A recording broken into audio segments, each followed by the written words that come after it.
What's going on today, YouTube? Today, as you can see, as much as I hate to do it, we're going to be predicting the 2022 Green Bay Packers schedule.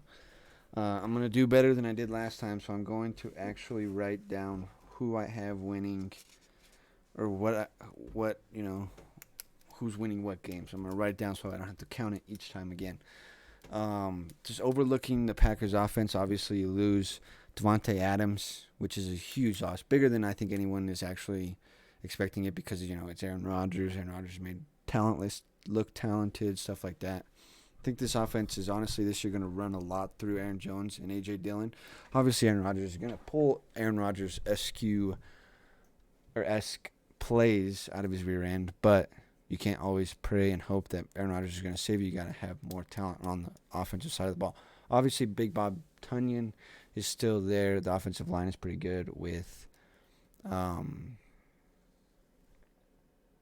David Bakhtiari, obviously, and Elton Jenkins, obviously helming that unit. But I don't think it's going to be as prolific as it was last year. Obviously, when you lose the best wide receiver in the game, you kind of have to go down from there. Unless, Aaron Rodgers literally does just pull crazy NFL defining highlights out of his rear end every game to pull, the Packers offense out of what could be a very bad slump. Onto the defense. He loses Darius Smith. I think that's the only Preston Smith I believe is gone too, but I'm not too sure about that. You obviously still have Kenny Clark. You have Rashawn Gary. Devontae Campbell just signed a 5-year deal to stay with the Packers. You have Jair, obviously. In the back end, you have Darnell Savage. I cannot remember for the life of me the other Packers safety. And then, obviously, the other Packers players are role players. You have... Is Kevin King still there? I can't remember. I don't think so. Anyway, we'll get on with it. But I think the defense is honestly going to be really, really good. I think it's going to be the best part of this team. Most of the time, that's not what happens has happened in the Aaron Rodgers era. Most of the time, it's Aaron Rodgers, cannon arm, singing the Packers into the playoffs. That is why Packers have collapses. Packers have collapsed the last few years in the NFC Championship game. At that, divisional collapse, wild card collapses. But you can't rely on an arm, 20, 18, 19 games into the season. You can't do it. It's not healthy for Aaron Rodgers, and it's not. I can't even say it's not healthy for Aaron Rodgers because he's been doing it for. I can't even tell you how long. Terrorized my life with it. Anyway, we're gonna get on to the schedule. So week 1 at Minnesota, I think that is an L. And then week 2 at home versus the Bears. I just think that's an L because I think the Vikings roster is a lot better than most rosters in the NFL. I think they're loaded. I'm not gonna get into the Vikings roster because it's in the next video. I just think that the Vikings offense can come out and honestly smack the Packers defense in the mouth and turn the Packers defense into one of the top units in the NFL. The Vikings offense is loaded. Anyway, so that's an L. Obviously, a W at the Bears. Don't have to explain that. Aaron Rodgers owns the Bears anyway. At Tampa Bay, I think is an L, especially with the addition of Julio. Doesn't really change it, but, having another... If Julio Jones can come out and play like he has shown how he can play before without injuries, Julio Jones is an amazing wide receiver. Would he be 3 at that point at this point in his career? In that offense with Michael Williams obviously being number 1 and Chris Godwin being number 2, who could now be ready for week 1. Then week 4, we have at home versus the Patriots. They got a nice little home stretch right there, but then they got a bad away stretch. Not bad, not because they're good. Anyway, I believe that is going to be a W just because, like I said in the last video, Belichick's on a steady decline, and Aaron Rodgers is going to honestly probably slice that defense through the roof. And like I said in the last video, Mac Jones' limitations as a passer and a runner hold that offense back. Week 5, October 9th, against the New York Giants. Obviously don't have to say why that's going to be a W. The Jets obviously don't have to say why that's going to be a W. The Commanders obviously don't really have to say why that's going to be a W. The only thing that I could see at that point is if there's a big injury on the defense or if Aaron Rodgers goes down or Carson Wentz comes out and plays like his 2017 NFL MVP form before he got injured, then you know what? Then we can talk about the commies being good. Week 8, October 30th, day before Halloween. You get probably the scariest opponent, maybe the second scariest opponent, depending on who you have it, the number one team in the NFL, whether it be the Bills or the Rams. The day before Halloween, that is a coincidence, but I think that is an L. I think Josh Allen, especially in Orchard Park, Josh Allen is just a different animal. Josh Allen is like Aaron Rodgers on steroids. Like Aaron Rodgers has way better accuracy and throwing mechanics, stuff like that. But Josh Allen has the arm power that's better than Aaron Rodgers, honestly, and his build, his body is just so much thicker and like beefier. Josh Allen is a specimen.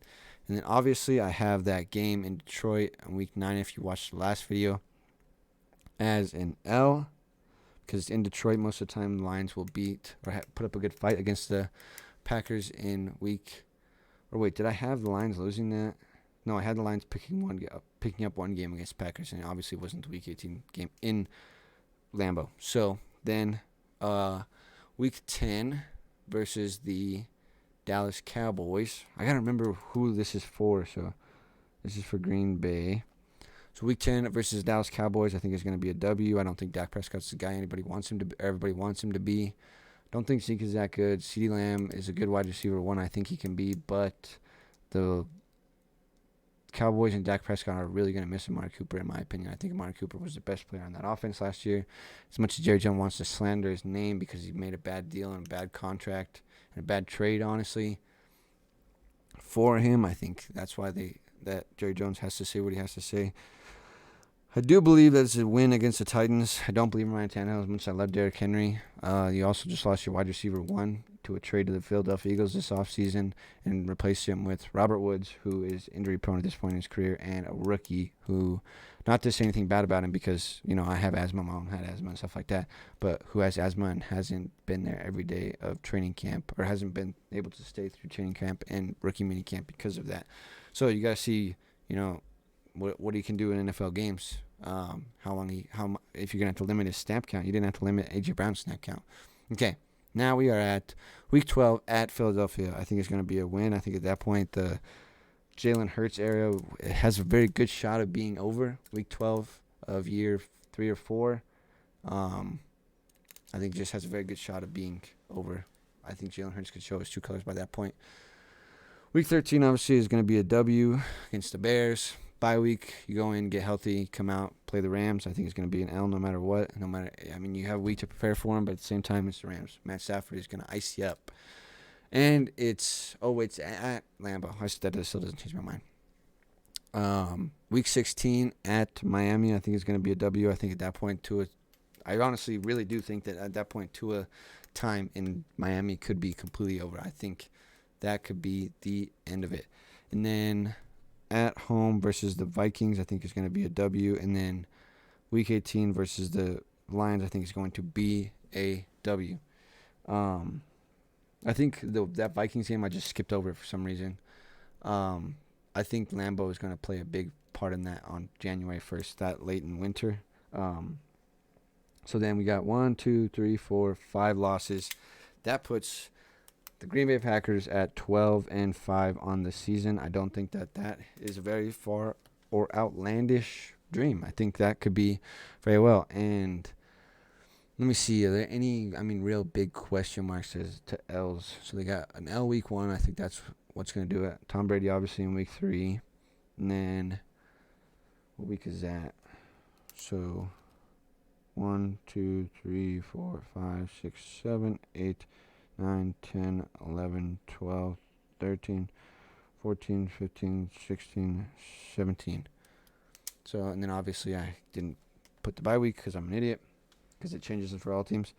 So then they don't have their bye week until week 14. So then week 8, a loss at the Buffalo Bills. Obviously, Josh Allen is a different monster. Week 9 against the Lions, I think that because that is in Detroit, I think the Lions pick up that game.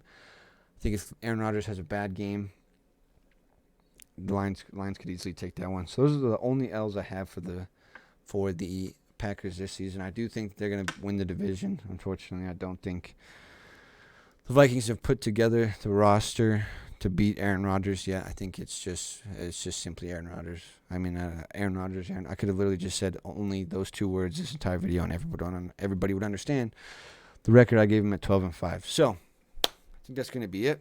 I got 2 more of these videos to pump out. I got Minnesota and Chicago, so stay tuned for those. You'll see those later today, whatever day this gets posted. I'm not sure. This might be Friday, the 29th. I believe so. So I got to get these out and rolling and going. So thank you guys for watching. Peace.